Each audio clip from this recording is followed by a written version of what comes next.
Dan Rubenstein, officially 33% of the regular season is now officially in the books as we move forward into week 6. I don't know if that makes you feel good about things or bad about things or spiritual about things, but alas, week 6 is now upon us, my friend. How are you? I'm good. It does feel like, and I don't know if this is, I can't compare it to other seasons. It kind of feels like it's flying by. Maybe it's because I look forward to the season so much, and maybe that because before we start in the mornings and after we're done working, I'm chasing around a 5-year-old and a 3-year-old, and then like all of a sudden it's Saturday, and it does feel like it's flying by in a good way. I'm great with it. Hey, real quick, it'd be great if you could consider subscribing to the YouTube channel down below. It really helps us out. That is the preamble. Should we pick some games? I would love to. Dan, time, help. I need picks of the week.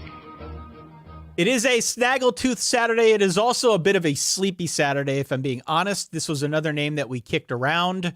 You kicked it around because there are a lot of teams coming off bye. Yeah, I'm not saying sleepy Saturday in terms of these games bore me. I said sleeper Saturday because I think it's a lot of people coming off some interesting rest, setting up ahead of interesting games. Because this was the first, I think, full bye week where there were like 12 or 14 of the power teams coming off of bye. So it just adds a nice new wrinkle. Like Cal is hosting game day. We'll get to that game. But they're hosting game day coming off of a bye, yes. They were off the week after Florida State, whereas Miami is now traveling across the country and body time playing at 10:30 p.m. Well, this is why I throw that nickname out there. Yeah. There are only 12 games before 3:30 p.m. Eastern time on Saturday. Mm-hmm. There are 31 games that start at or after 3:30. Yes. 18 games at 6:30 Eastern time or later, and then we've got 2 very meaningful conference games in the ACC and the Big 12 that start at 10:30 Eastern time or later. So get your sleep in now. I posted this out on our social accounts, but get the sleep banks filled to the brim now, because if you care about this thing the way Dan and I care about this thing, it's going to be a late night.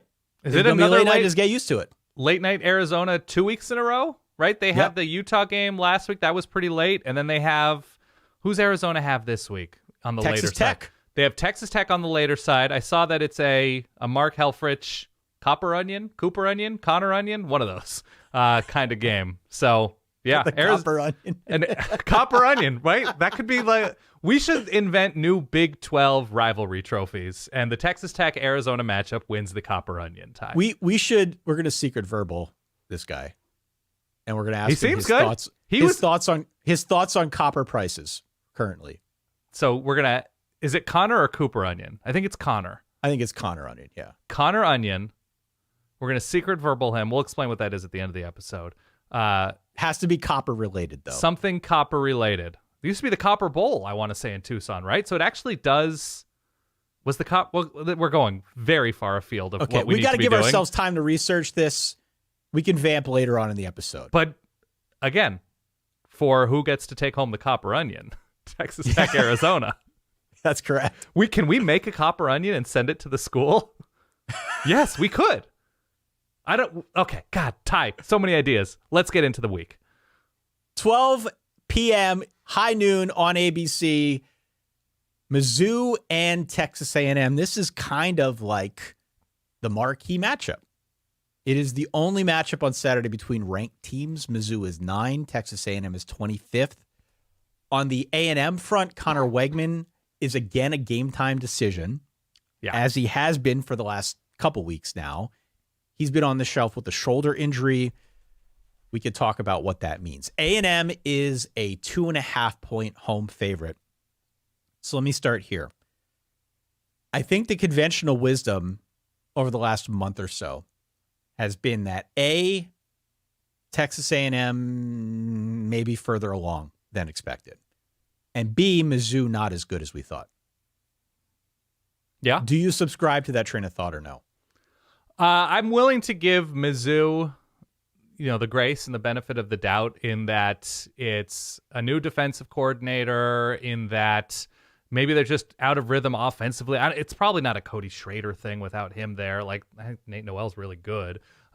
Just that for whatever reason, with transfers, with season over season, some teams take a little bit longer. And, Vandy might be decent, right? To struggle with Vandy, obviously, after Vandy beat Virginia Tech, and I know Vandy's had sort of a weird, rocky year, it might not be the biggest blemish that a team could have. So I still believe Mizzou to be at least capital P pretty good. And so with the Tigers coming off a bye week ahead of taking on A&M with a close, always, fraught wild card type win when it's Texas A&M, Arkansas, and Jerry World, I'm still somewhat of a believer in this Mizzou team as at least having a pretty high ceiling. I am worried that Mizzou is the, college football equivalent of that good light, bad light episode in Seinfeld. Yeah. Where Jerry's dating a woman. I think her name was Gwen, if memory serves. Oh, look at you. Flexing your Seinfeld knowledge. I know Seinfeld pretty well. Yeah. And it's one of those deals where she looks good in some light, but randomly not in others, and Kramer does this. It's Fright Night. You know what I mean? Mm-hmm. I'm a little bit worried that this is the version of Mizzou we've got this season, that you never know when you're going to get a stinker out of them. Yeah. And it did spook me a little bit that they had the close game against Vandy, the close game against Boston College. We can debate the merits of the BC game. I know the second half was more impressive than the first. But that, to me, is, I think, a bit unnerving as we head into some of these bigger SEC matchups. Okay. I'm going to take the points here. I'm going to believe in Mizzou. Plus, 2.5 in this moment? Plus 2.5, yeah. Yeah, I think they're going to win this game outright. I think it's a nice spot to be coming off of a bye, even though it's on the road. In this moment, I feel like I may trust the Mizzou offensive line a little bit more than I trust the Texas A&M offensive line, which has improved this year. And obviously, we've talked about how Texas A&M's defense last year over the course of that game got much stronger after the first quarter and a half. But I'm still a believer in that Luther Burden plays for Mizzou. I'm still a believer that I think Mizzou's pass rush might be better more often in this game. That, to me, when looking as we get into October, I want to know what the pass rush, both in terms of protecting against and in generating on defense, looks like. And I want to see what you're doing in terms of explosive plays, generating and preventing. And I think right now there's more to like about Mizzou. They stay on the field. They get off the field on third downs. That the underlying numbers, and even though the performances haven't been as dominant as we would have liked, I like them situationally here. I think they win this game 24-20. I had a vision of this game in my sleep. You're in deep, Ty. I'm not kidding. Yeah, it came. I believe score came to me out of the ether, and I'm gonna go with it. I want to see if this is real or not. Yeah. Is the universe sending me signs about this game or not? My eye is drawn to the pass rush stats, which are frankly a bit underwhelming thus far. Yeah. This season. And A&M got after Arkansas, though, whatever that means. They did. That is not to say this isn't a good defense, but the pressure rate, 82nd nationally, the sacks per drop back, 115th nationally. I think that's relevant here because the passing game is still what I trust the most about the Mizzou offense. Now, the caveat, I trust them more if they were making some big plays. They haven't done any of that this year. Yeah. But I think this is a good opportunity for them to get started. I think a lot of the underlying numbers that I looked at suggest that there will be underneath passes available. You can get some of those receivers in space. This could be the right moment for Mizzou to break free in the passing game and tack on some of those big plays. I would hope kind so. Of build some momentum. We expected a lot more, frankly, in that regard this season. We haven't seen it yet. They could I think also this might be the day. Okay. Mizzou could also be opponent snobs that could have gone into games against Vanderbilt and Boston College and incorrectly assumed they could be pretty vanilla on offense, that the players were pretty confident going through the motions during practice, that there is a little bit of that infection in in Como, that Mizzou has been let's get through September. Let's not show too much. Let's work things out in this way and in that way. And then as we get into October and the meat of the SEC schedule, which is not all that terrifying, at least on paper, that's when we get a little bit more serious. Mizzou could be that opponent snob type moment team. And by the way, the same opportunity I mentioned about Mizzou through the air, that same opportunity is there for A&M as well. Yeah. So I hope we get to see Connor Wegman. If he does play, I think it'll be a fun shootout through the air. The score that came to me is 34-31 Missouri. 31. in a bit of a shootout. 34-31. So they win, they cover as dogs. They okay. win. Who am I to question the universe? That's true. It came to me in my sleep, so I'm going to roll with it. Give me Mizzou. We agree. 3:30 CBS. Iowa versus Ohio State. Ohio State favored by nearly 3 touchdowns. Not quite, though. Man, 20 and a half points. 2 Big Ten marquee teams, which is really the only reason I put it in here because I felt like I had to do it. I think if there were 2 other teams, I wouldn't have. But we haven't talked much about Ohio State this year. They just have not had a lot of marquee games. They played Michigan State last week. That was kind of their first taste of, I regret to say, a real opponent. Yeah. This is, I think, a much better test, at least in terms of the defense that they're up against. For me, though, this game's kind of a foregone conclusion. You know, this is the Taylor Swift song about Harry Styles, the Trouble song. Yeah. You sort of know what you're going to get here before you even start. So I don't think there's any way I was winning this game. I can't even invent a way, Dan, for that to happen.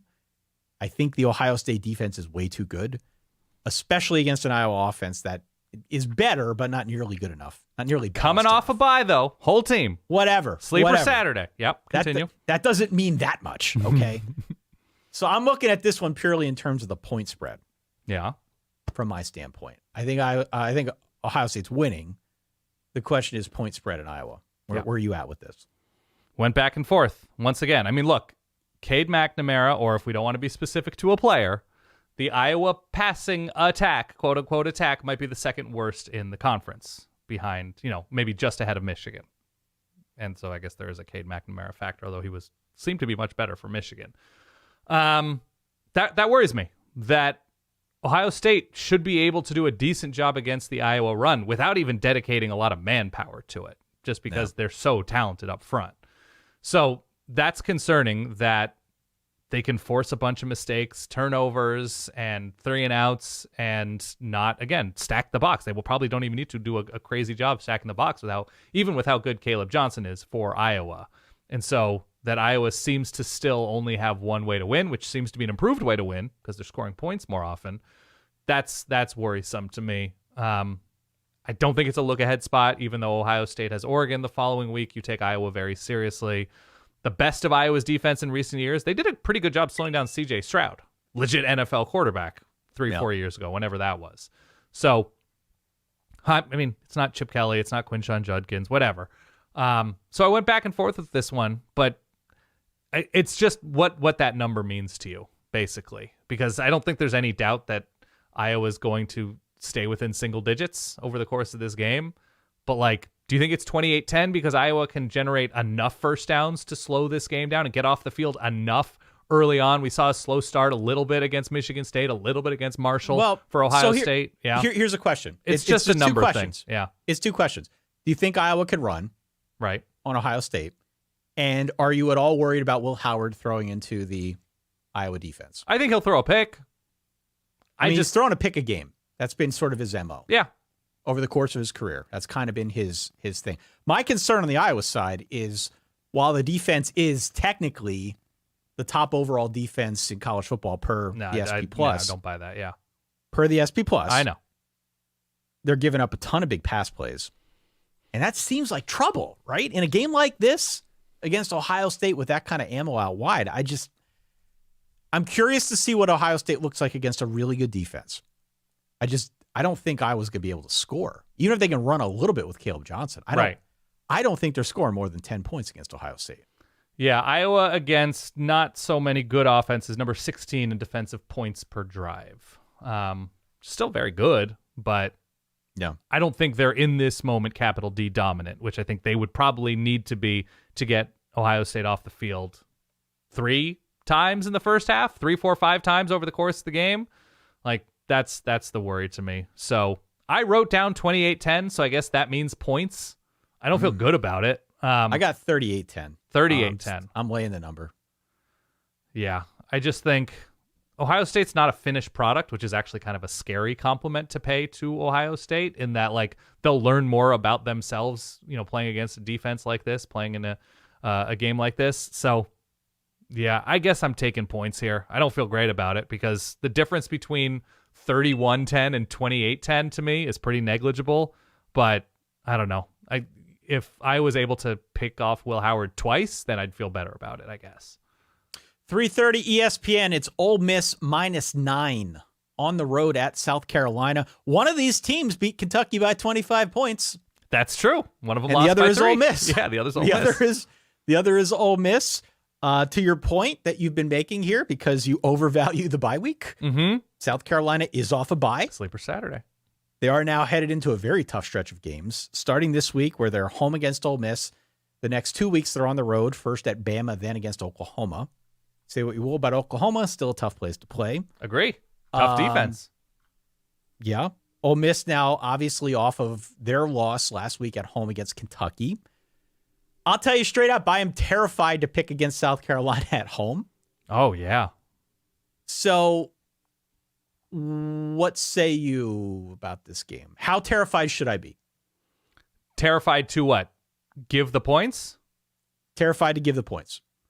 I would say moderately terrified. I think there's reason to be scared. There is, okay, so Lenora Sellers is probably playing? Probably. Probably is where we are right now at time of recording. Hopefully that's the case because what do I call him? The creator? Lenore's the creator. He's not the most accurate passer. He's not the fastest runner. Plays seem to happen when he has the ball in his hands. Happened against LSU. He is not fettered by any of the normal football constructs. Right. I agree. He is a creator. He's a creator, right? And look, making plays against LSU's defense is not exactly a revolutionary thing. But what he did against Kentucky has aged pretty well before he got hurt. Robbie Ashford, I think, played well against, who did they play after? Akron, I want to say, in relief in a dual threat effort. But my question to you is, this season, what has Ole Miss done to deserve nearly a double-digit point favorite status on the road against at least a decent South Carolina team? What have they done this year? They were really good before last week. No, but Wake Forest? I know. Look, we posted the results of our Verballer top 12 poll, and Ole Miss fell out. Yeah. And when I posted on social media, somebody chimed in and said, wow, Ole Miss is at 14. What have they done to deserve number 14? And I found that interesting, but then you think about it, and I think this is a very good team. I think this is a very good team. Carries over. It's still Jackson Dart throwing at Trey Harris. Like, there's just a lot to love about where this Ole Miss team is, especially on offense. But yes. Look, extreme example. I get it. Yeah. But that was the first time I had really thought about it to that extent. And they haven't done a whole lot to kind of deserve the benefit of the doubt here. Right. Other than what they did in the early going, other than I think all the talent we know that is on hand. We both believe they're very good. I think we both believe they're a top 10 caliber team. But to the point, I don't have an answer to your question. Yeah, okay. So here would be the reason to feel good about Ole Miss, that South Carolina's offensive line sometimes looks okay and sometimes looks like it can be engulfed by a good defensive front. And the best of Ole Miss should have a pretty good defensive front. They should be able to collapse the pocket on the inside with Walter Nolan, the best of their abilities. So that can change a game rather quickly. That you can force a quarterback into mistakes, that you can get some strip sacks, that you can force 3rd and 17s. That I don't think anybody would really classify the South Carolina offensive line as dependable in this moment. So when that's a piece of the puzzle, it gives you pause. I'm going to give the point. I'm going to take the points here. I have South Carolina barely losing this game, making it a hell of a game, pending Lenora Sellers' health. Because if you're going to tell me before kickoff it's Robbie Ashford going for South Carolina, I wouldn't touch it with a 10-foot pole. Wouldn't touch it. No. So with Lenora Sellers, I have this as a 27-24 Ole Miss win. Wow, you got it close. I love the fact, yes, I have it close. Wow. I love the fact that South Carolina, again, coming off a bye, yes? Confirmed? You're way too into this. Hold on. But Coming off a bye, at home in a tough place to play, as 9.5-point dogs, as maybe possessing the best edge rushing duo in the SEC. These are all check marks that I can check for South Carolina in this moment. Coming off of a team who lost in kind of heartbreaking fashion at home. I don't know, Ty. I just think this is a double rebound situation. Two people coming off of a bad relationship, and they've got feelings. Sparks are flying, Ty. Uh-huh.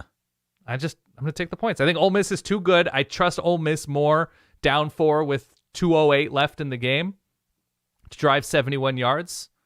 But no, man, I think it's going to be electric atmosphere, Williams-Brice. Love my Williams-Brice electric atmosphere. So I'm going South Carolina points.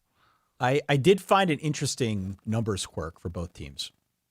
Yeah. So, and we've talked about this before, every throw is graded for quarterbacks, for receivers, for defenders.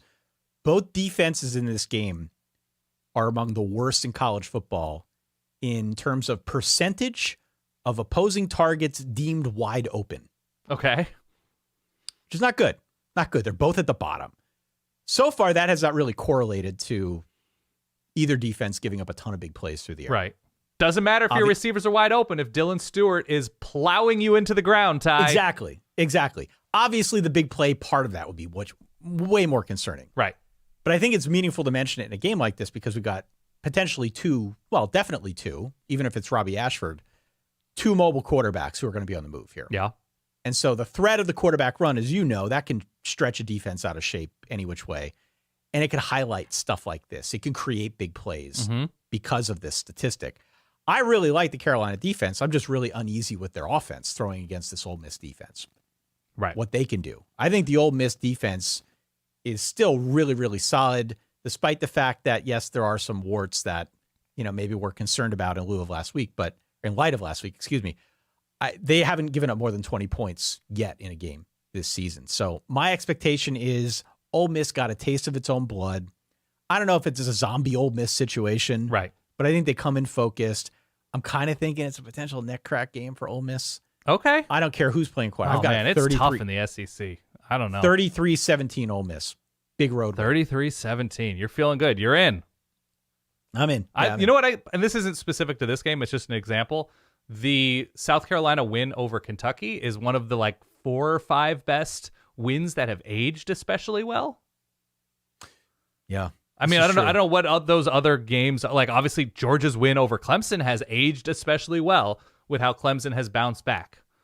But yeah, it seems like it's in with the way that Kentucky has played lately, that dominant win. What was the final score? 31-6? Something like that? Yep.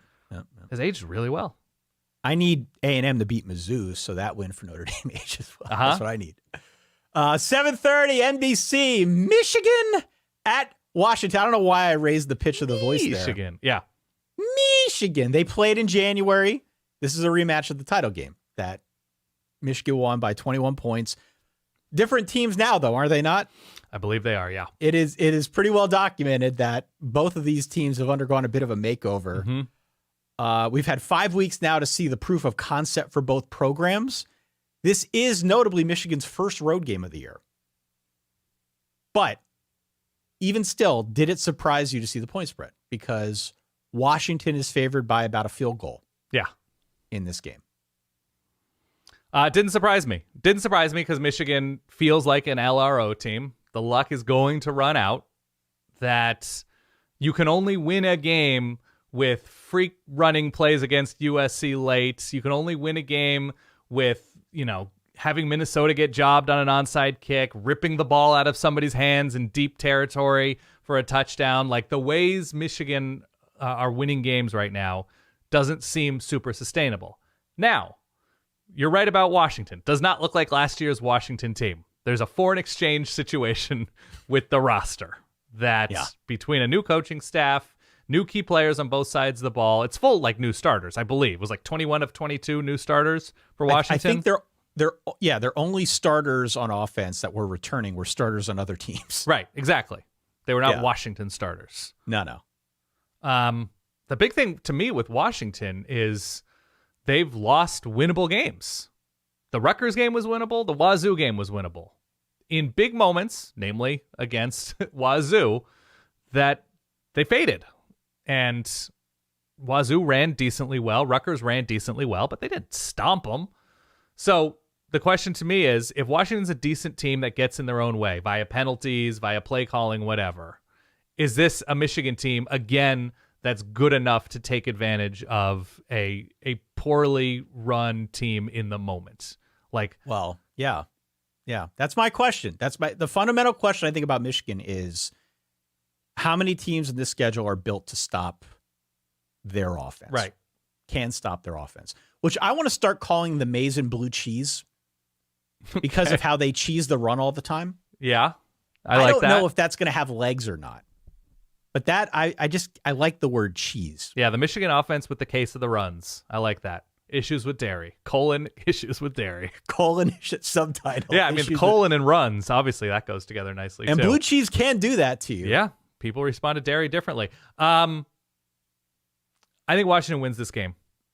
This is going to be, I think, the biggest game because technically the Washington State game was not a home game. So this is going to be the biggest game at Washington Stadium this year, a rematch of the national championship. It'll be sold out. It will be a frenzied atmosphere on the lake. What time is kickoff?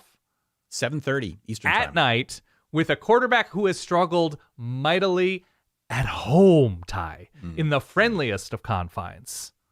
I think I have Washington 27-23. I think Jonah Coleman eventually gets going a little bit. I think the play action is going to be there for Washington. It will be a very large win for the Washington Huskies, 27-23. My problem here is I watched Washington on the road against Rutgers. I watched that whole game. Right, they lost a winnable game. I agree. They lost a winnable game, but Kyle Monangai ran for a $132, even when they knew it was coming. I got to believe Sharon Moore is 100% riding the Underthink Express. And if you think for a second he is not running the hell out of his maize and blue cheese offense right, to the tune of like 45 rushing attempts, I think you're wrong. I think he's going to do it here. It's going to be painful to watch. I don't think Michigan has the offensive line to do that successfully, though. Does Washington have the defensive line to stop it? They didn't last week. No, but that's traveling cross country. I think situationally, Washington's in an advantaged place here. So Washington's rush defense is at best okay. They're much better against the pass, which has obviously less meaning against 2024 Michigan. Doesn't matter. Throw that out the window. Right. I don't even think Alex Orji would throw it out the window correctly. I'm standing by my pick. I think there is something situationally that is nice for Washington here that the Michigan defense has been a little beat up. Will Johnson last week. I don't know. They should have lost the last two games, and Washington should have won their two biggest games, and that's coaching. So I understand your trepidation here, but I don't know. Give it Seattle at night. I'm going Washington. 24-21, Michigan and the maize and blue cheese offense does it again. We disagree. Okay.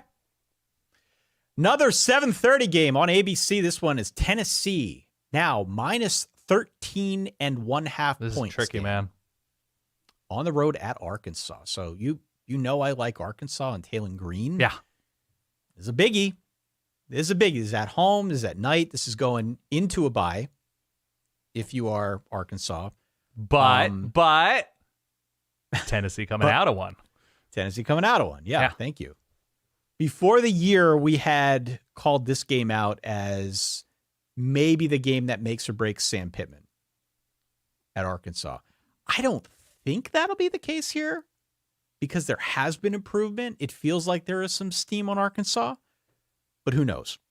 College football's in a weird place right now. I mean, they're losing winnable games, which is not great for Sam Pittman. Like losing the Oklahoma State game hasn't aged well. The offense sort of falling off after, a good first quarter against A&M hasn't aged well. I am going to lock up Tennessee. Lock of the week. Okay. And here is why. All right. I think the reality of this situation is that this is a horrible matchup for Arkansas because their defense is not getting pressure. They're giving up big plays through the air. They are 124th in my favorite stat, air yards per target. Mm-hmm. Their EPA per dropback is negative. All of these nerd stats, who cares? Yeah. It means they're not good against the pass, and this is a team that can throw. And they played real opponents, so like the data and they played is real meaningful. opponents. Yeah. I think you can trust those numbers. I think Nico is going to absolutely cook in this game. I think they're going to get up early. I think Arkansas goes into desperation mode. I think we're going to see mistakes from Taylon Green, who's an exciting player in his own right, but he is raw as hell. Mm-hmm. I think he's got mistakes in him. This is, of course, the best defense that they have seen to date. Tennessee wins this game going away. And I get that it's a situational, like, weird spot, perhaps. 48-17 Tennessee in resounding fashion. Lock it up. Okay. I appreciate the confidence. You know I'm a Nico guy. You know, I like Tennessee a good deal. If I'm going to say, what have they done this year about Ole Miss? One of the wins for both Tennessee and Clemson that has aged poorly is NC State. The more NC State seems to be, at best, underwhelming and, you know, at worst, a team collapsing. Tennessee running roughshod over NC State, Clemson running roughshod over NC State, it has to be taken with the proper context. That it doesn't necessarily mean Tennessee is ready to stomp everybody. The offense did struggle some last like 3 quarters against Oklahoma, although I still think Nico had a very good game, all things considered, against that defense. But that was really just like 2 or 3 big passes made a huge difference in that game, which is great. If you can make that happen for your team, that's a plus. I just don't know if Tennessee has fully arrived yet. Now, to speak out of the other side of my mouth. Got to cover both sides. Well, that's what I'm saying. Right? I'm not fully there with Tennessee. What did I say with Miami? Like, if they beat Virginia Tech by 14 points, I'm ready to like have them meet my parents, give them a key to my place, let them check out my DMs if that's what they want to do. That's a weird thing to ask to do, but whatever. If Tennessee is able to go to Arkansas at night, it's a night game, right? 7:30 p.m. Yep. If they're able to do that, if they're able to cover this spread, I feel great about Tennessee. I'm not fully there.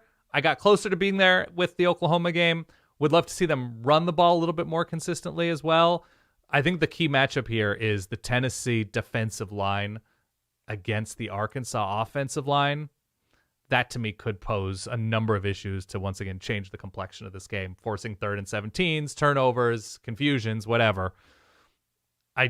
I have Tennessee covering. I said Tennessee, scratch it out. Arkansas, scratch it out. Back to Tennessee here. Was this a legal pad game? This is a legal pad game. You can see the legal pad if you are watching on the Nashville network. Was that what TNN was? I think TNN became Spike. Yeah. I believe. Right. So, yeah, if you're watching TNN, the live stream. Watching this on Versus. Yeah. Versus, I think, was last week. Maybe Spike. I don't know. I'm going with Tennessee here. I think the defense is going to overwhelm Arkansas. They're going to force mistakes. They're going to force short fields. And Arkansas's ability to play behind is not something that I would feel confident in. So I'm going to go with Tennessee here, 37-17. I ran the numbers. I got 48-17. Whoa. That's a lot, man. 48-17. And it's also Arkansas coming off of that tough loss, right, to Texas A&M. Coming off a tough loss, Tennessee out of the bye. A sleeper Saturday believer. Maybe a little bit. Yeah, baby. You way overvalue the bye week, but we'll see. I think let's keep track. We can keep track. I think desperation mode kicks in if Tennessee goes up early, and if Taylon Green's out there trying to make plays, and we could have some weirdness. That's how this happens, in my judgment. Let's go and close out our big game segment with a little ACC After Dark, shall we? Please. 10:30 p.m. Eastern. It's ESPN. It's Miami -10 on the road against Cal. Cal Twitter is at it again. Of course. The Calgorithm. The Calgorithm has been feeding me a steady drip of woke versus Coke this week, which is funny as hell. Yeah. Good job.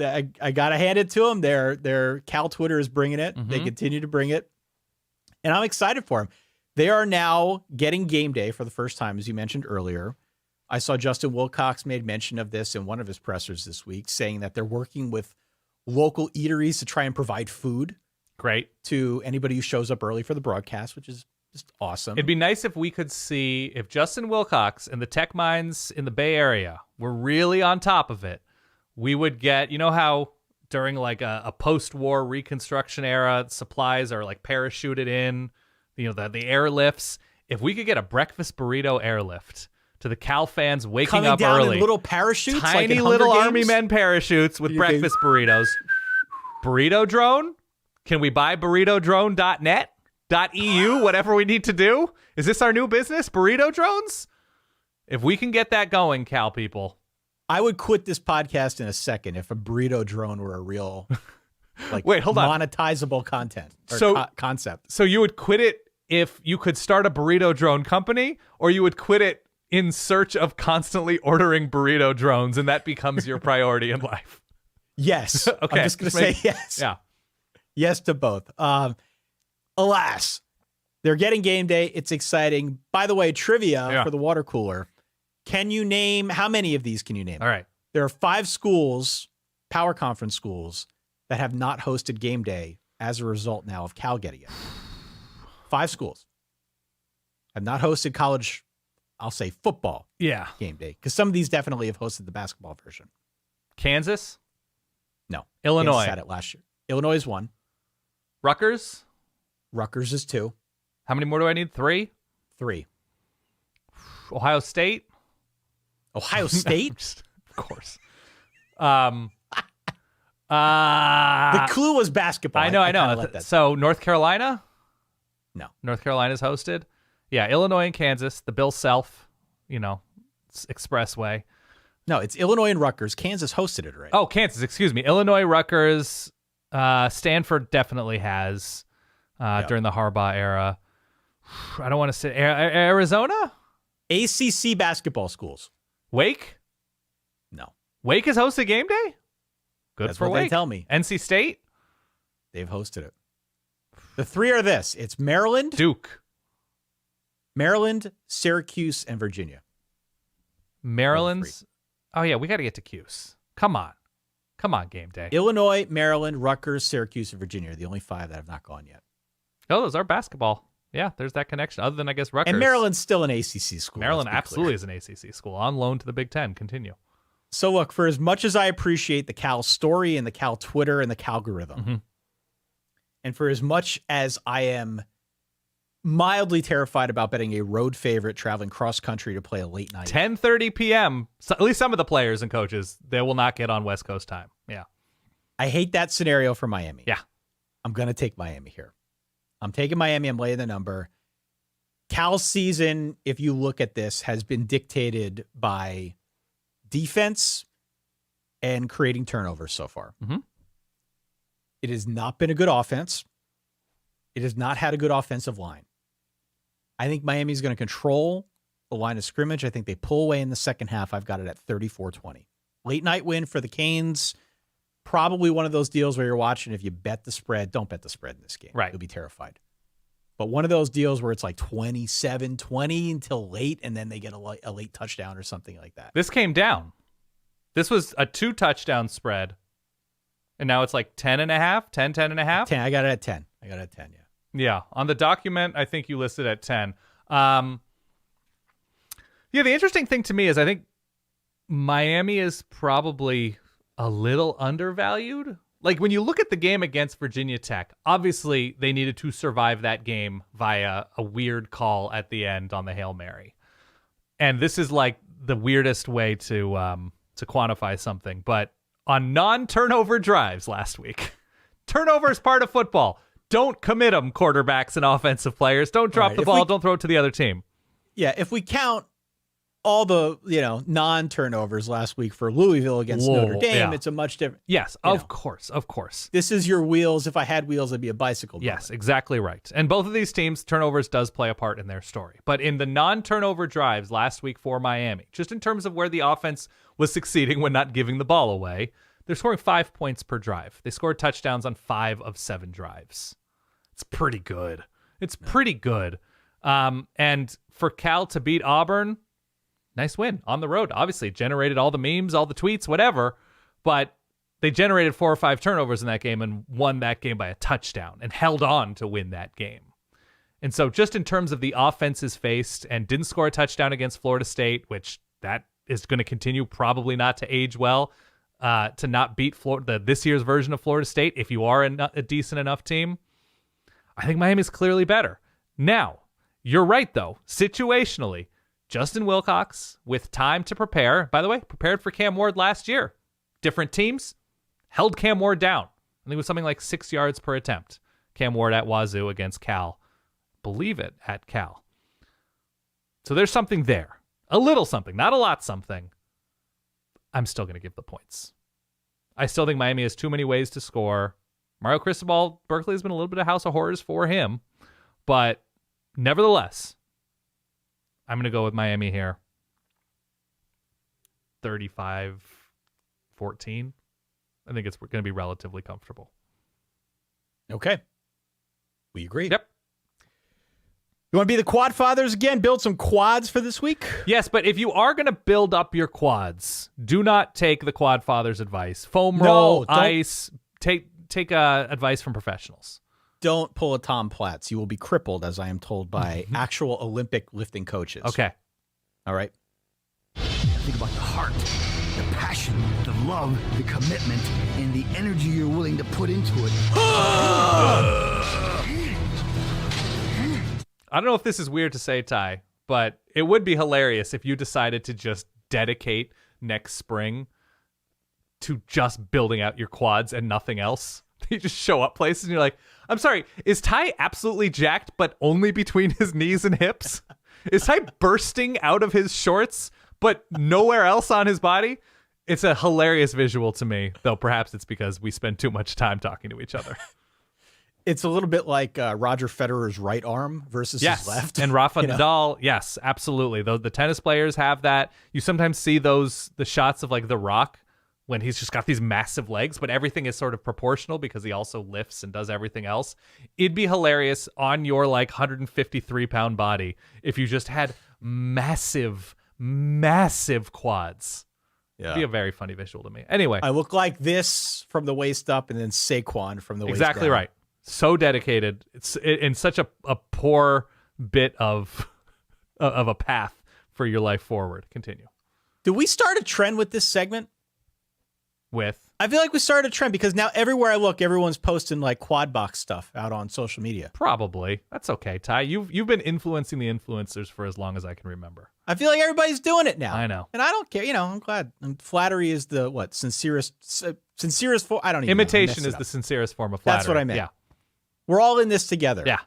And so whatever little part we can play in helping people optimize their Saturdays. Free producers. We're all for it. Yeah. So look, this is what we do when we go through all of the games in each window, and we tell you which four we like the most. If you can find a way to put them on a quad box or kind of manually set up a 4TV experience. I've actually got 6 games here in the early window that I find interesting for a multitude of reasons.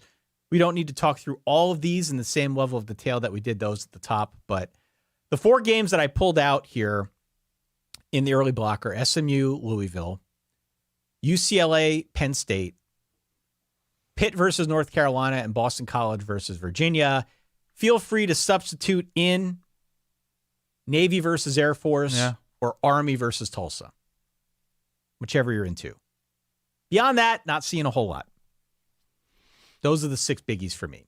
The one that continue. The one that I want to talk the most about is the SMU Louisville game, because I do think this is the biggest game of the weekend that nobody's talking about. And I also think it's going to tell us a lot about the ACC this season. It's going to be meaningful within the country this season. So go back and listen to the Tuesday episode. I did a full deep dive on the Louisville defensive philosophy and how they're getting pressure and not blitzing. And what I didn't mention is they're also playing the run really, really well. And they mostly bottled up Notre Dame. If you watched the ND game last week, Jeremiah Love had something like 3 yards a carry. He did not get going. He had some big plays, had a bigger one through the passing game than on the ground. But this is a good defense. Yeah. It really is a good defense, a good defensive front. And I think this is another situation where they create a mismatch. I do think they will contain Brashard Smith to some extent. Not the way they did last week against Jeremiah Love, but it's a different situation with the offense. I think they will be effective enough on the ground. I think they will bottle him up enough to put pressure on Kevin Jennings. I think they will force mistakes. I think to that point, SMU is also an opportunistic defense. They're going up against Tyler Shuck, who has been pretty good this season, only one pick to his name. Yeah. But we saw that there were mistakes last week for the Louisville side of things, be it special teams, be it wherever. Bunch of fumbles in that game. Their kicker has a boot, though, right? Kicker's got a boot. Yeah. Oh, yeah. I think you combine all that. I think this is going to be a fun game. I think it ends up being something like 27-21 Louisville. I like Louisville. I would go points. Right now, I've got it at Louisville -7. I've seen it at 6.5. I would not want to lay that number here. It's just, the other thing here is that Louisville plays at a very, very slow tempo. They limit opponent opportunities. If there are turnovers and mistakes that we mix in, that's how these games get close. 27-21, I got Louisville, but I think it's going to be a barn burner. I'm excited for this game. I mean, you're talking about Louisville being impressive, and they couldn't even beat 2024 Notre Dame. I don't know. That's the meanest thing you've ever said to me. SMU has been a different team since making the quarterback change. The defense has been good. You mentioned Brashard Smith. They've been running the ball really well. They had a de facto bye week last week against Florida State, so I think they're going to be well rested. I'm going to take points here as well, but I think I trust Louisville a little bit more to win a close game. So I'm taking points. Louisville wins. Any other thoughts here on these early games here in the quad? Yes. Like Penn State's favored by 28 against They're going to destroy UCLA. them. There's currently a 12% chance that UCLA finishes 1-11 this year. Yeah. With their only win being that week 1 game against Hawaii, 16-13 on the islands. Yeah, I mean, I don't know what the status of Ethan Garbers is health-wise, but he was taking shots at the end of the Oregon game, and the backup quarterback for UCLA came in garbage time, so who even knows? But he didn't look particularly good. I think it's Justin Martin, I want to say, who has really not thrown a consequential pass yet for UCLA. So I think Penn State has an opportunity to go directly at UCLA. UCLA traveling cross-country after getting beaten thoroughly by Oregon. Penn State will not have to do all that much in terms of creativity. I think Drew Aller should be able to, whoever like this week's number 1 receiver is for Penn State, should have a nice game. They'll probably do more of is it Tyler Warren, who's used as sort of like an all-purpose type guy now for Penn State. It'll be a nice opportunity early on. I think, 45-10 kind of thing. Pitt, North Carolina. Pitt favored by 3. Kind of a weirdly low line. It is, isn't it? Because I was thinking about this between giving up 70 2 weeks ago to JMU and then yakking away a 20-point lead last week at home against their primary rival. Hasn't been a great situation for North Carolina over the last couple of weeks. Plus, I think their tendency to give up big pass plays is something that really shows its face in a game like this against Pitt, which has been really good throwing the football. Right. So far this year. So I'm on Pitt minus the number. I'm on Pitt minus anything here. The number's weird, but I'm another component on the Steen machine with Eli Holstein. So I'm going Pitt here. I don't know, 31-14. Did I say that game was at home? They were at Duke, but point remains the same. Point's the same. Boston College, Virginia line is 1 in favor of UVA. I think Thomas Castellanos is going to play in this game. Still remains a bit up in the air. I would be inclined to go BC. Just because I'm, BC 9-3 here, but any thoughts on a game like that? Sleeper Saturday for Virginia, I believe, coming off of their comfortable win over Coastal Carolina. So I'm going to go with the Hoos at home against a BC team that I think is on the upswing, but I think this is a nice win for Virginia. Should also add, in this window, Ty, I mentioned this to you yesterday briefly, Western Michigan is 9.5-point favorite. They're a 9.5-point favorite on the road against Ball State. These are 2 of the 10 worst defenses in America.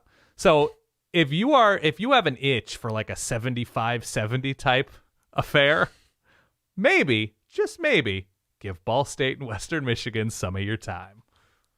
I'm going to go Ball State here plus the number. Oh, I'm taking Western Michigan big. No, I'm going to go Ball State plus the number. Okay. We've got a gentleman who has been watching our Ball State coverage like a hawk. Yeah. I'm going to do this for him. All right. Let's go Ball State. Good for you. I'm on Navy and Army as well. Same. I just like where they're at. I like Purdue against Wisconsin, by the way. How about that? I'm taking points there. New offensive system, new analyst calling plays. A new analyst calling plays. I think there's something about living in a post-Graham Harrell world that has advantaged a lot of teams. So I'm going Purdue. I don't know if they're winning this game. Don't love Wisconsin this year. I think Purdue, they mucked it up against Nebraska for what, 3 quarters? Yeah. Give me Purdue here.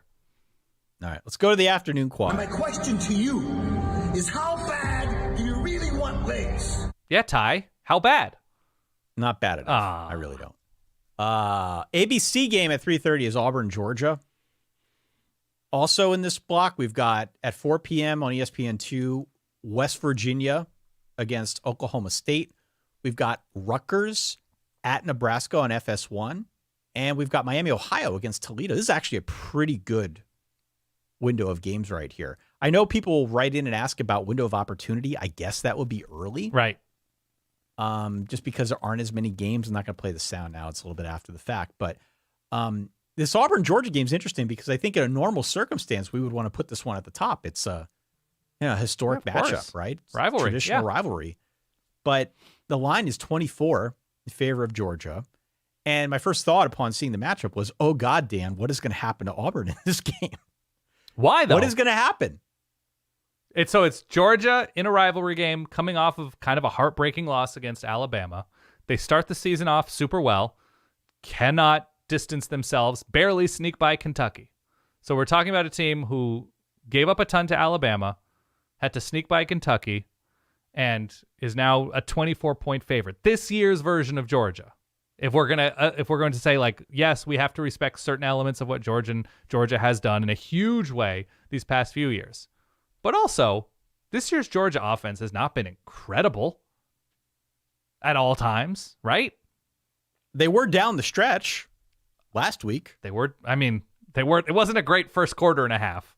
Sidebar, Hugh Freeze did manage to throw a number of players under the bus again after last week. Did you see what this week's quote was, Hugh Freeze? Hugh Freeze says, like, yeah, I talked to the AD when I got the job, and he was like, roster's real rough.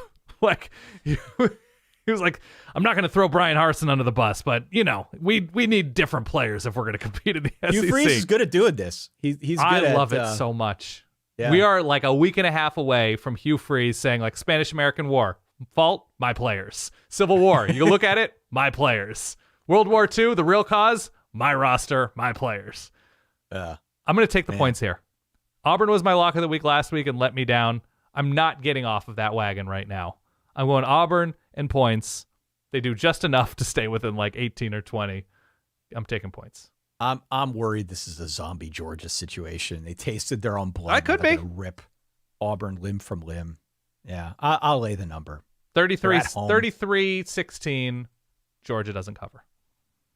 Okay, we disagree. The West Virginia Oklahoma State game to me is really interesting. Oh yeah, and it's a very meaningful Big 12 game. Probably not as meaningful as we thought in the preseason, because Oklahoma State already has 2 conference losses, and I don't think it means that they're out of anything per se in the Big 12, because it's got a long way to go. The Big 12 kind of feels like it's in a blender at the moment, but they have to right the ship here. They lost on back-to-back weeks to Utah, and K-State. Yeah. I think there should be a mismatch for them in the passing game, because West Virginia does not profile as a great passing defense, but Oklahoma State doesn't profile as a good rush defense either. Right. So it's like, which one of those two sides do you favor here between 2 teams that I loved in the preseason? I'm going to go West Virginia plus the number. I'm not going to bail on West Virginia yet. If they lose here, then I will. But I don't like the vibe of Oklahoma State at the moment. And I kind of feel like West Virginia's got something to prove here, given the way the season has gone. So I'm on the ears plus the points in Stillwater. Tough place to play, mind you, but going to stick to my guns. Is there something about like Gundy's third law of motion that, like, as soon as you think Oklahoma State is really bad, that's when they're pretty good? And I don't know if that applies to Gundy's, a season. Third law of Gundy's motion. Third law of motion. Yeah, Did you just make that up? Yeah. I love that. That as soon as you think, oh, Oklahoma State has its act together, they fall apart. And so I don't know if that applies in season. Like, it was a very slow start last season. It's been a weird mixed start this season. I don't love West Virginia's defense here, but I don't know. I feel like I can count on West Virginia they had a good chance to beat Pitt in a rivalry game. That game was a shootout at the end. It was fun. They were on the losing end. They come back and beat Kansas in impressive fashion. I don't know. I think West Virginia is perhaps a little bit more locked in.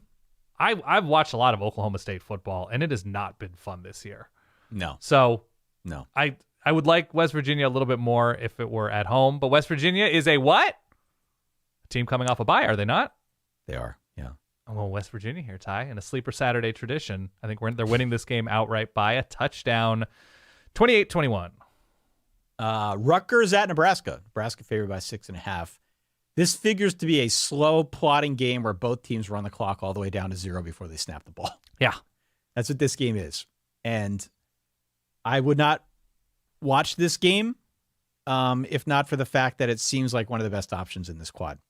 I would go back later and I'd watch it. Now, if you're a Rutgers fan, if you're a Nebraska fan, more power to you. But this may not be a fun game to watch. Statistically, I would add this is the best team Nebraska has seen to date. Yeah. So I think they win, but I want the points. I would not lay points in this game. Nebraska lock of the week. Really? Yeah. I wasn't even ready for it. Yeah. Go ahead. Lock of the week. So what is your thesis here? That Rutgers had a big home win Friday night over Washington, and now they're traveling like a good chunk of the way across the country to play. Okay. I think Nebraska probably looked ahead last week against Purdue, given the circumstance of Purdue football this season. And Nebraska played sloppy football. Let's be clear. Whoa. Pause. Yeah. You think they were looking ahead to Rutgers? I think they were looking ahead to other games, that would more be vaguely. The finest compliment I know, has ever been paid to Rutgers football. Okay, maybe not a look ahead, a look past, right? A look past. Okay, that's fair. They were looking past Purdue given the circumstance. They played sloppy football. I think this is a very specific matchup that is advantageous for Nebraska in that the strength of Rutgers' defense is not in stopping the run. Jonah Coleman had a very nice game against Rutgers, right? In a losing effort. Yep. I think you can run on Rutgers some. And so I think Nebraska knows that, will do that successfully enough. And I think it's a letdown moment for Rutgers going on the road to what I still think is going to be a pretty difficult place to play. I'm not fully in on Nebraska being a finished product, but I think it's an advantageous spot. And I think Nebraska wins this game, 30-18. And then 3:30 ESPN Plus. I love this game. Yeah. Miami, Ohio versus Toledo. It's a good one. This is a very meaningful MAC game. Yeah. And some listeners wrote in, took exception to the way I characterized the MAC a few episodes back when I said, paraphrasing here, basically it's been these two teams battling it out for the last decade. Okay, fair point. Yep. Fair enough. I am fascinated by the MAC this season. I love what appears to be a 5-horse race, whatever it amounts to. I think there are a bunch of good teams that are interesting teams. I'm on Toledo here, -6.5 against Miami. I like where they're at a lot more right now, but this is one of those games that I feel like historically you don't want to lay the points, but I'm going to. Okay. I'm going to lay the points here. I feel Toledo's a better squad. We agree. Any other action here before we get to the nightcap? Yeah, all of these games. Some of these games are interesting. Not all of them. Okay, Vandy off of a bye, Alabama in a letdown spot. You have to find a reason to like Vandy if you're going to take the points, and I have that reason. Diego Pavia. Bum, bum, bum. I don't know. I'm going to lay the points. They're not going to win this game, but I think it's going to be, between 18 and 21 points. Will you dare the Verballer Hood to take Stanford outright over Virginia Tech? Where is that game? In Stanford. Palo Alto?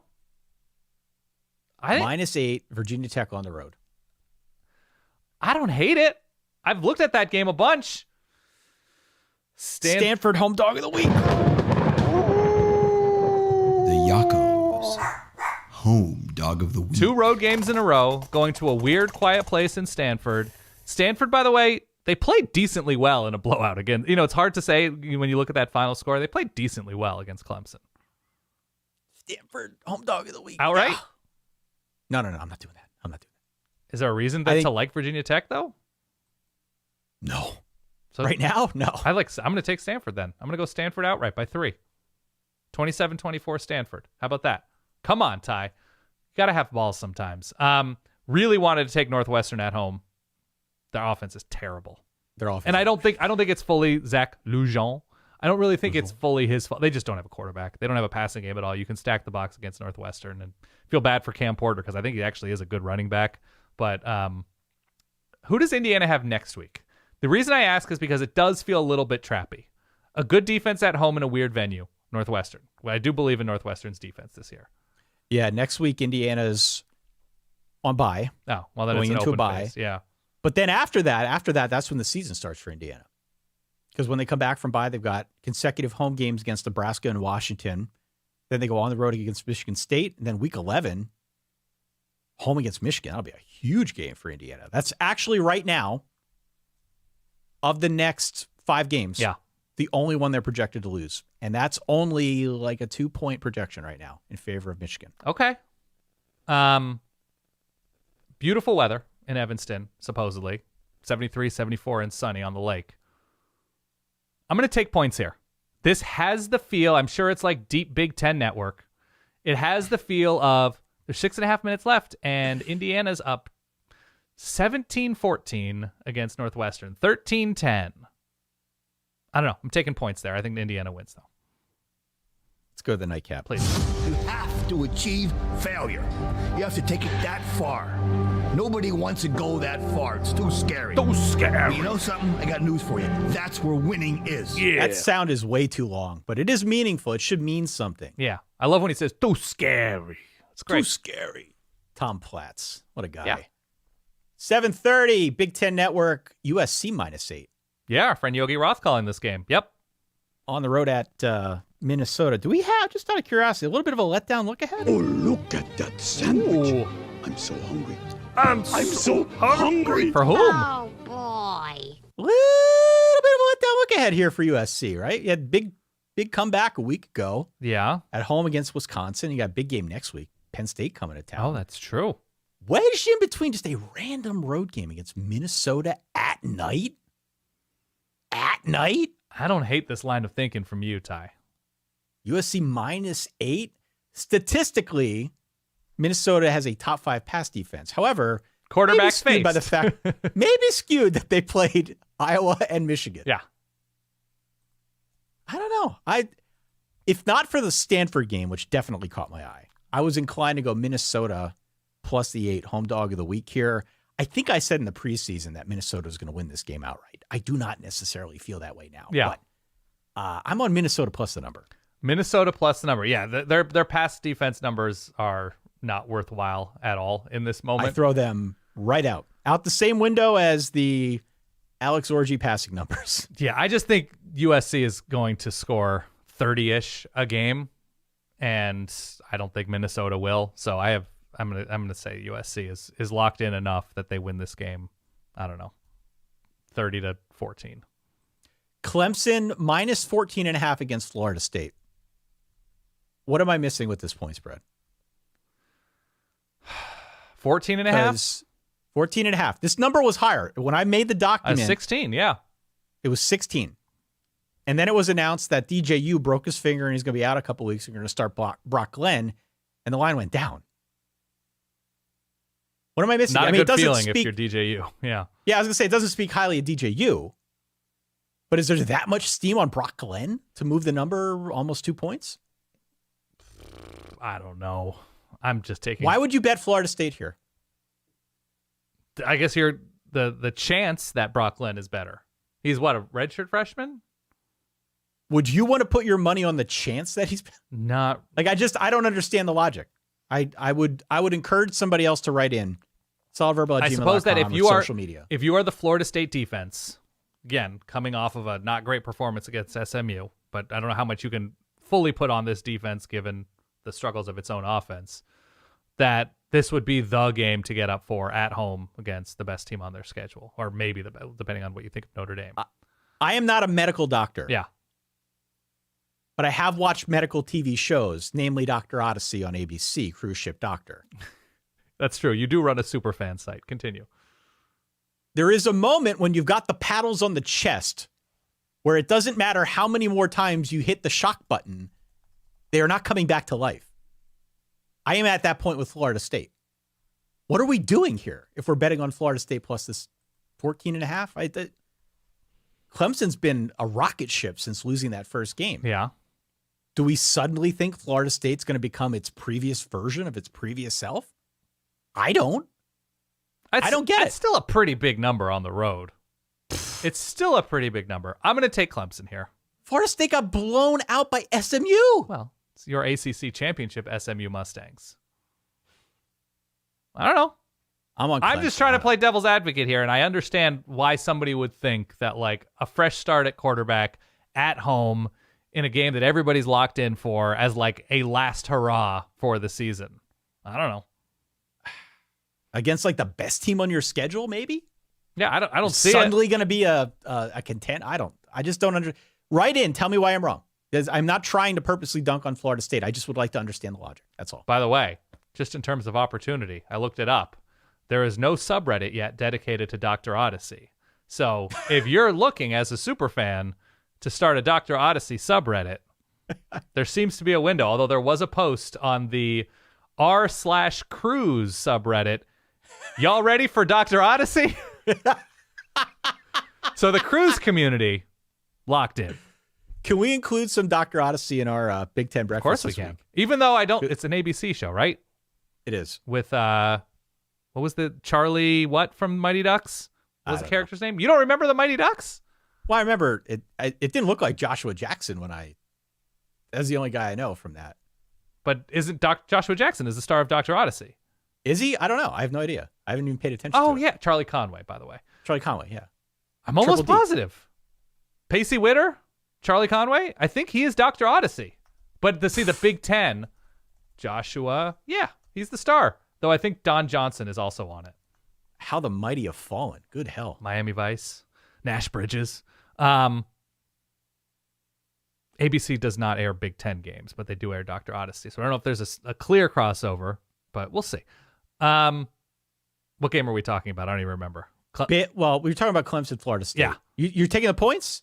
No, I'm giving them. All right, good. 7:30 Fox, Baylor versus Iowa State. Iowa State favored by 11.5. I have two games here, two consecutive games, actually. Yeah. So it's a Baylor-Iowa State game. It's UCF and Florida game. My question is, if Baylor loses, if Florida loses, are either of those two teams going to dump their coach? Baylor probably not in this moment because they've looked pretty competitive this year. Florida with what UCF has looked like, and Florida's on a bye week, right? Florida is coming off a bye week. That's what I mean. Coming off a bye week. Yeah. Another sleeper Saturday. I think especially if Florida loses comfortably, yes. I think that's possible. Super heavy on UCF here. Lock of the week. I bet this game last Sunday. Yeah. Last Sunday, it was UCF plus points. I'm like, I am getting that now. Now it's come down. UCF is favored by 2.5 points, but this is the final game for Billy Napier. That's what this is. This is going to be UCF's national championship. It's an in-state team. Florida's got Tennessee on deck, which is obviously more of a game than this historically for them. I just, what am I betting on with Florida? They don't play defense. They still don't play defense. It's like 3 years running now. This could end up being a shootout because I don't think UCF plays much defense either because it's Ted Roof. I was going to say, Ty in a big emotional spot going with the Ted Roof defense. Continue. Yeah, what am I betting on with Florida? Coming off a bye week, playing at home, can move the ball. Care. I know you don't like their defense, and there's reason not to like their defense. I'm going Florida here. UCF minus whatever. All right. We disagree. Some other games here in the late window. By the way, I'm taking points. Baylor, Iowa State. That's too many points right now for Iowa State. Okay. Texas Tech is playing at 11 against Arizona on the road. For what, Ty? For what? We should figure this out. The Copper Onion. The Copper Onion. So I looked him up. It's Connor Onion. His first name is not Copper. He is on Twitter, X, whatever, at Connor Onion. What are we tweeting at him as part of our secret verbal? By the way, there is a restaurant called the Brass Onion in Kansas. What are we tweeting at? I mean, it has to be something copper related, right? Given the nature of this discussion. Yes. Copper futures, copper wiring, something about pennies. Pennies are made of copper, yes? They are. Yeah, maybe something with how many pennies would you say you currently have in your house? Is that two? Just something penny related. Yeah, something about pennies. Pennywise, if you want to go there. You know, like something about like, hey, 2024, like inflation is something people are talking about. Do you have any like advice for pinching pennies? Yeah. Something, use the word penny is the secret verbal. Secret verbal, you do not tell the target why you are sending this message at him. Right. Okay, but use the word penny. Send a tweet to @ConnorOnion on Twitter. Yes. Do not tell them that we sent. Do not tell him that we sent you. Oh man, use he's the gonna word hunt me penny down. in He that lives in tweet. Chicago. He's gonna hunt you down. That I'm doing this from afar. Yeah, I'm fine. Use the word penny in the tweet. Do not tell him that we sent you. Be as random as you would like. Be nice though. This is an homage to Connor Onion, right? He is This on is our an radar. homage. He's called. He Yes. called the game we were at the game at which we were. I don't know. Northwestern Duke. How was that? Is that me Good. trying too hard? We're sticking the landing here. Yeah. He called the UCLA Oregon game with Mark Helfrich, so there's the obvious Helfrich Dan Rubenstein connection here. So yeah, just to see if you're still listening, prove to us you're still listening to the show this far in by tweeting @ConnorOnion anything involving pennies. We did this to Adam Amin. Now he's one of our best friends. Great. Okay, that's the secret verbal. Some other games here just in the nightcap. I'm going to rattle through these real quick. Please. Duke versus Georgia Tech. I like Georgia Tech -9. I like Georgia Tech as well. Kansas versus Arizona State. Arizona State -3. Give me ASU -3. Give me ASU coming off a bye sleeper Saturday.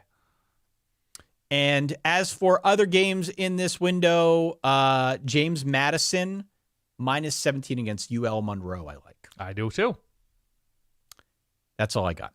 Oregon State, Colorado State. I think that's who's calling that game. That's not the Tom Brennan game. I think Tom Brennan's I'm monitoring that. He's got an ACC game, but I think it's like Wake NC State this week. It's not BC. Yeah.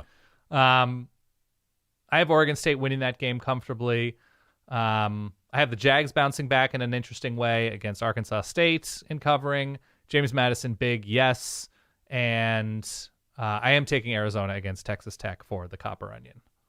Yeah, I've got Arizona too. Yeah. Really, I think Arizona. Fafita's starting to get into a better groove, and they made a change at play caller on offense away from Dino Babers to, I think, the tight ends coach. Right, and I like the pressure that they were putting on Utah last week. I think they'll continue to do it against Texas Tech, though. I don't know, the Texas Tech offense, if Taj Brooks is feeling good, like they can sort of take it straight to Arizona. But yeah, I'm going with the Wildcats here at home late. If you are out and about, if you're in the market for live college football games and podcasts in pristine audio format, helpful reminder here, download the Varsity Network app. It is free. Get it in the Apple App Store, Google Play Store.